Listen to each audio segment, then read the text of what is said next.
Dubai labour visa কবে খুলবে যা জানতে পারলাম, আসছি বিস্তারিত নিয়ে।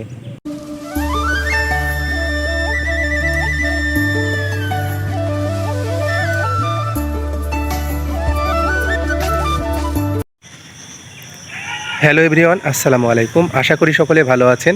বরাবরের ন্যায় আবারও চলে আসলাম আপনাদের মাঝে দুবাই ভিসা সংক্রান্ত আরও একটি গুরুত্বপূর্ণ আপডেট ভিডিও নিয়ে।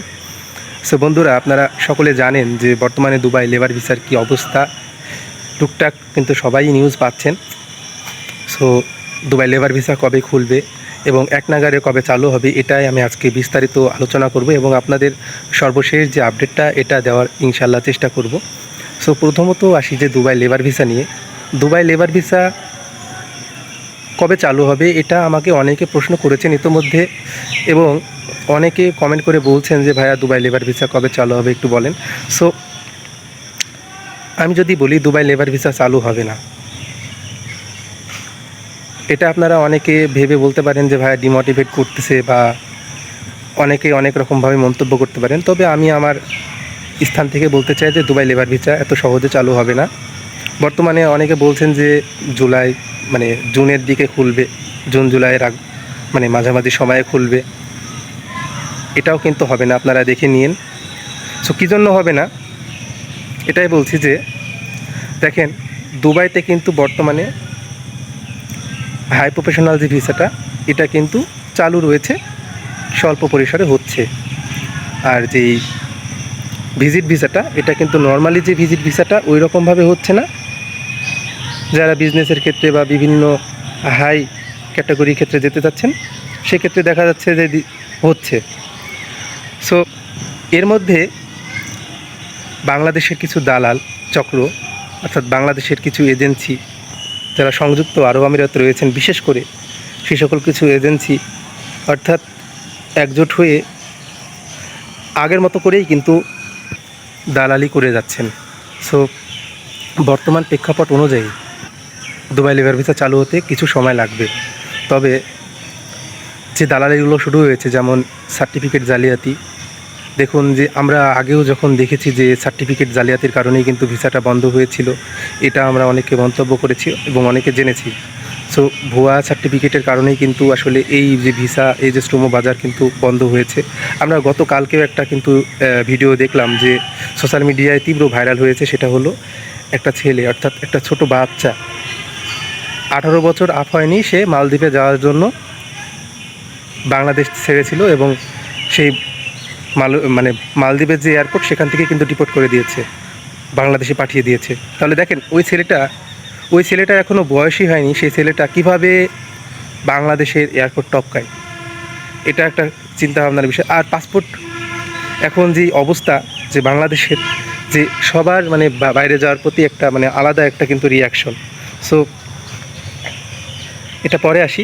তো দুবাই লেবার ভিসা বিশেষ করে চালু হবে না, এটা আমি বললাম। এই যে সার্টিফিকেট জালিয়াতি, দেখেন এখন এয়ারপোর্টে, বিশেষ করে এয়ারপোর্টে কিন্তু ইমিগ্রেশনেও কিন্তু এখন কিন্তু এই প্রশ্ন সম্মুখীন হতে হচ্ছে, যারা কিংবা হাই প্রফেশনাল ভিসায় যাচ্ছে, যারা হাই প্রফেশনাল ভিসায় বর্তমানে যারা ভিসা পেয়েছেন ইতোমধ্যে, যাদের সার্টিফিকেট রয়েছে তাদের কিন্তু কোনোটা সমস্যা হওয়ার কথা না। যাদের সার্টিফিকেট নেই, বিশেষ করে দেখেন আমরা এর আগেও কিন্তু একটা আমরা নিউজ পেয়েছি এবং আমরা অনেকে দেখেছি, যে বিশেষ করে ফেসবুকেও দেখেছি, এবং ইমিগ্রেশনের কথা বলতে গেলে সকলে জানি যে বাংলাদেশ থেকে ভিসা নিয়ে গেছে হাই প্রফেশনাল ভিসায়, সে গিয়েছে আপনার ইঞ্জিনিয়ার পেশায়, সে কিন্তু কোনো কাজ জানে না, তার কিন্তু কোনো সার্টিফিকেট নেই, এসএসসি পাশেরও সার্টিফিকেট নেই।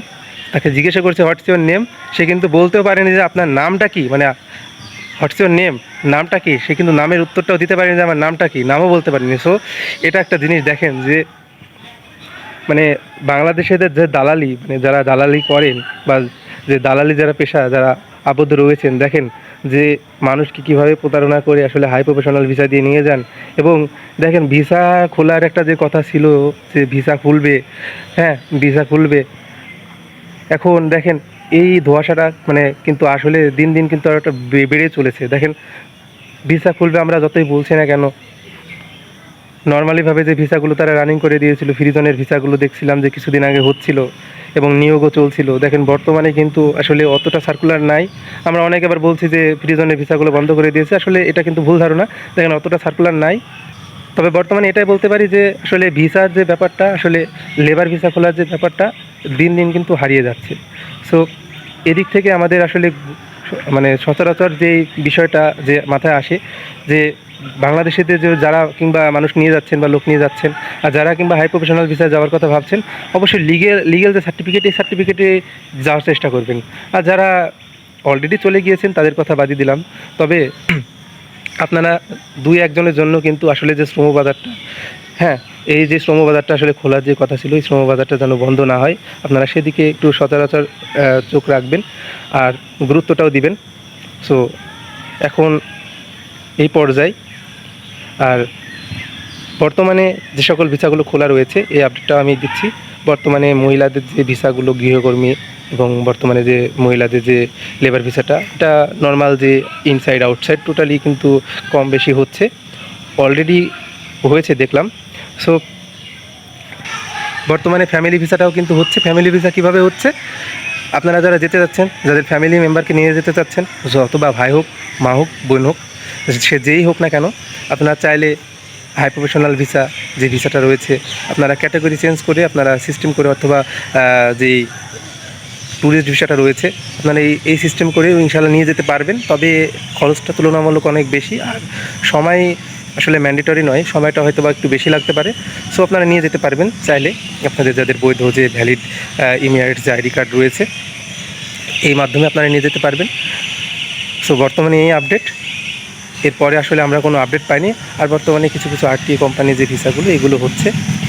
আর ভিডিও শেষে একটি কথাই বলতে চাই যে বর্তমানে যারা যেই কোম্পানির মাধ্যমে বা যেই লাইসেন্সের মাধ্যমে নিয়ে যাচ্ছেন না কেন, অবশ্যই যারা যেই লাইসেন্সের মাধ্যমে যাচ্ছেন না কেন, যার লাইসেন্সের মাধ্যমে যাবেন, অবশ্যই জেনে বুঝে অথবা কোম্পানিগুলো যাচাই করে নেবেন, এবং যার মাধ্যমে যাচ্ছেন অবশ্যই সেই জায়গায় কাজ করার চেষ্টা করবেন।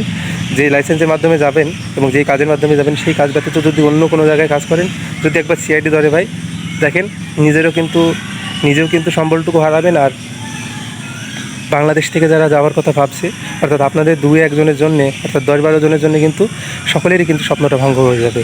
এবং আমরা ইতিমধ্যে কিন্তু স্বপ্ন ভঙ্গর মানে একটা যে গন্ধ, এটা কিন্তু পাচ্ছি। সো এতটুকুই। সকলে ভালো থাকবেন, সুস্থ থাকবেন। আর আপনারা যারা আমার আগের ভিডিও দেখেন না, অবশ্যই আগের ভিডিও দেখে আসবেন। আগের ভিডিওর লিঙ্ক ডিসক্রিপশন বক্সে দিয়ে রেখেছি। আর এখনও যারা আমার চ্যানেলটি সাবস্ক্রাইব করেন, অবশ্যই চ্যানেলটি সাবস্ক্রাইব করে দেবেন। সো আশা করি সকলের আশা নিয়াত ইনশাল্লাহ পূরণ করুক আল্লাহ তাআলা। ধন্যবাদ সবাইকে।